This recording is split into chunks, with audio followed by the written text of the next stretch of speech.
हे बघा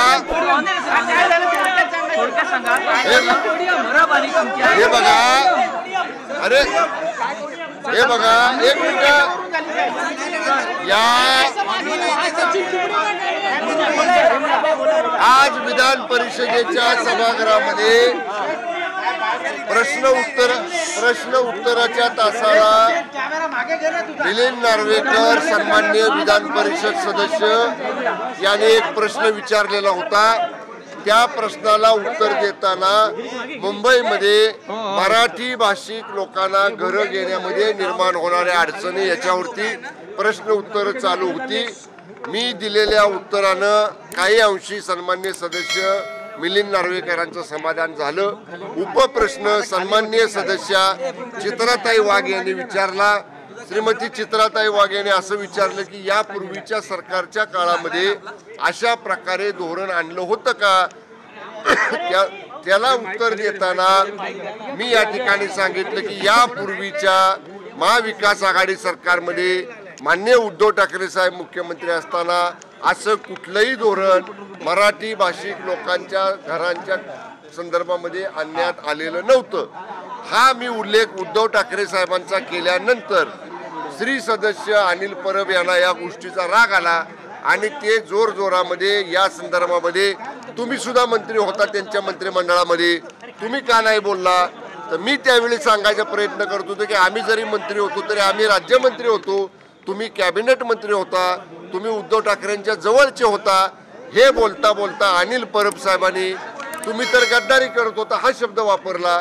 त्यांनी जेव्हा आमच्यावर गद्दारीचा शब्द वापरला तेव्हा मग मी सुद्धा त्यांना त्याच भाषेत उत्तर दिलं की तुम्ही तिथं काय चाटायचा प्रयत्न करत होता मग त्यावेळेच्या मुख्यमंत्र्यांच्या समोर? त्यांनी जेव्हा आम्हाला गद्दारी शब्द वापरला मग त्याच्यामध्ये आमचं तू मैमाय झालं, त्यांचा आवाज वाढला, माझाही आवाज वाढला आणि मग थोडंसं आमचं एकमेकांमध्ये बाचाबाची झाली। नाही पण तुम्ही बघून घेण्याची पण भाषा त्या ठिकाणी केली असं पण रेकॉर्डमध्ये आलं, रेकॉर्डमधून ते काढायला सांगितलं अशी माहिती माननीय विधान परिषद उपसभापतींनी त्यामधलं जे काही त्याला भाष्य योग्य वाटलं नाही ते भाष्य काढून टाकण्याचे आदेश उपसभापतींनी दिले।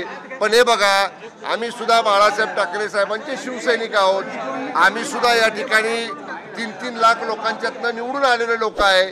आम्हाला जर कुणी मोठ्या आवाजामध्ये आणि आमचा अपमान करणारं, आमचा अवमान करणारं, आमची बदनामी करणारं सभागृहामध्ये ऑन रेकॉर्ड जर कोणी वक्तव्य करत असेल तो किती कुठलाही कुणाचा असला जवळचा लांबचा आम्ही ते सहन करणार नाही।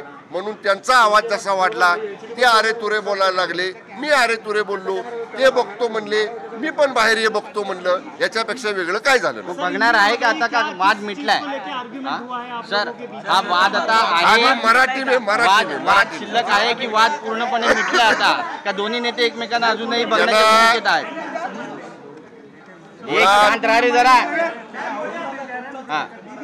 अरे माझी माध्यमांना विनंती आहे, तुम्ही आता एवढे सगळे आपापसातच बोलायला लागला तर आमचा वेळ कशासाठी घेता तुम्ही? आम्हाला गडबडीत पुढच्या मीटिंगला जायचं असते, कुठं ब्रीफिंग घ्यायचं असते, तुमच्या विनंतीला मान देऊन आम्ही थांबतो आणि तुम्ही आपापसातच बोलता, आम्ही काय बोललेलं तुम्हाला कळत पण नाही।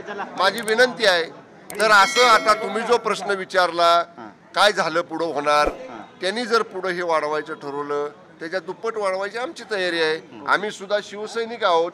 बाळासाहेब ठाकरेंनी वंदनीय बाळासाहेब ठाकरे साहेबांनी आम्हाला आरेला कारेत उत्तर द्यायचं शिकवलेलं आहे। धन्यवाद।